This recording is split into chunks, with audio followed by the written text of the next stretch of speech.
विद्यार्थी मित्रों, विषय सामाजिक विज्ञान कक्षा 10 पाठ नंबर 17,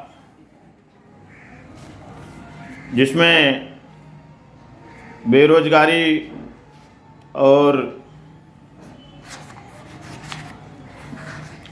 आर्थिक समस्याएं और चुनौतियां, गरीबी और बेरोजगारी पाठ चल रहा था, जिसमें गरीबी निवारण की व्यूह रचना का पहला मुद्दा अपने लोगों ने देख लिया।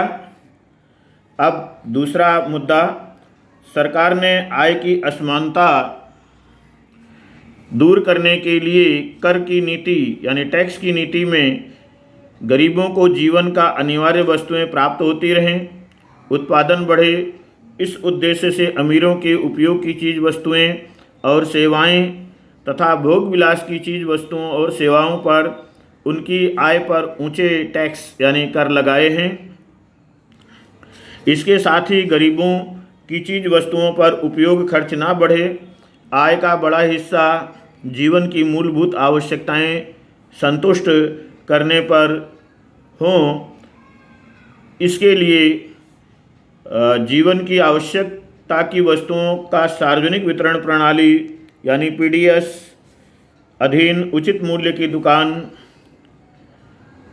FPSS द्वारा निश्चित प्रमाण में राहत दर पर स्थानीय आपूर्ति के द्वारा उनके जीवन के स्तर को ऊंचा लाने का व्यूह अपनाया गया है।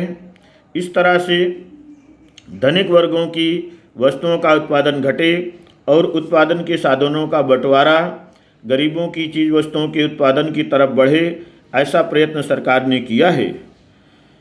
मित्रों, इस प्रकार गरीबी की रोजगारी बढ़े, कार्यक्षमता बढ़े, उत्पादन बढ़े और अंत में आय में भी वृद्धि हो, ऐसे प्रयत्न सरकार ने किए हैं। तीसरा मुद्दा है मित्रों, गरीबी निवारण की व्यूह रचना में गरीबी समाप्त करने के लिए कृषि क्षेत्र पर विशेष बल देने की आवश्यकता सरकार ने समझी है।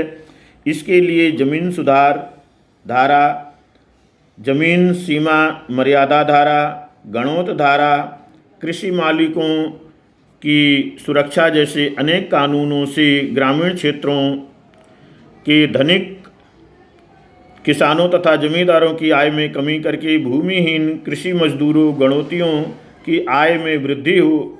इस तरह गरीबी की स्थिति में सुधार लाने की व्यूह रचना अपनाई गई है।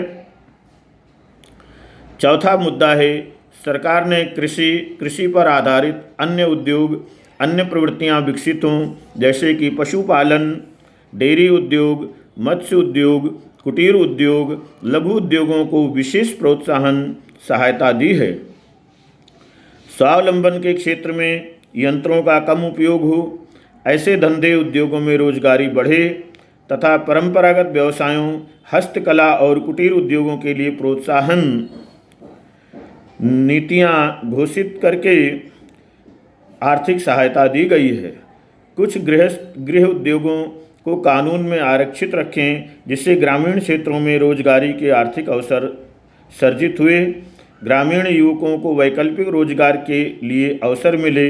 इस उद्योग से शिक्षण, प्रशिक्षण और कौशल में वृद्धि हो, ऐसे प्रबंध किए गए हैं, जिससे उसमें रोजगार लक्षी क्षमताओं का विकास हो, रोजगार के नए क्षेत्र खुलें, जिससे आय बढ़ी और परिणाम स्वरूप उनकी स्थिति में सुधार लाने की व्यूह रचना के रूप में अनेकों कल्याणकारी स्वरोजगारी के कार्यक्रम सरकार ने लागू किए हैं। पांचवा मुद्दा है मित्रों, सरकार ने ग्रामीण क्षेत्रों में शिक्षण, स्वास्थ्य, आवास, रोजगारी, परिवार नियोजन, संचार, आंतर सुविधा युक्त ढांचे में सुधार किया है। सिंचाई, सड़क, फसल संरक्षण, कौशल और प्रशिक्षण क्षेत्र, कृषि क्षेत्र में सुधार किए। फसल की विविध प्रजातियां विकसित की गईं। बीज, खाद, ट्रैक्टर की सुविधा के लिए सस्ते बैंक लोन उपलब्ध कराए गए।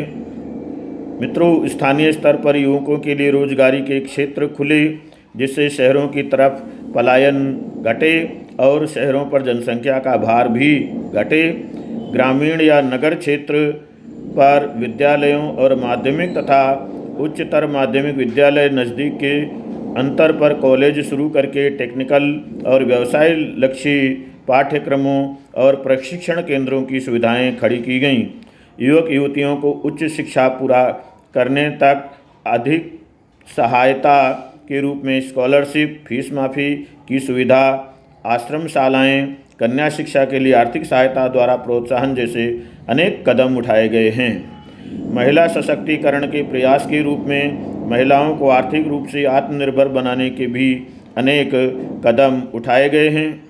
उन्हें स्वरोजगार उत्पन्न करने के लिए विविध सक्रिय प्रयास और कार्यक्रम लागू किए गए हैं। इस प्रकार सरकार ने गरीबों के लिए उन्हें सक्षम बनाने के लिए कार्य किया है। गरीबी उन्मूलन को समाप्त करने के लिए व्यूहात्मक रूप से क्रमबद्ध रूप से कदम उठा रही है सरकार। इन उपायों के लागू होने पर भी अर्थतंत्र में गहराई तक घर कर गई गरीबी की समस्या को जड़ मूल से उखाड़ फेंका जाएगा।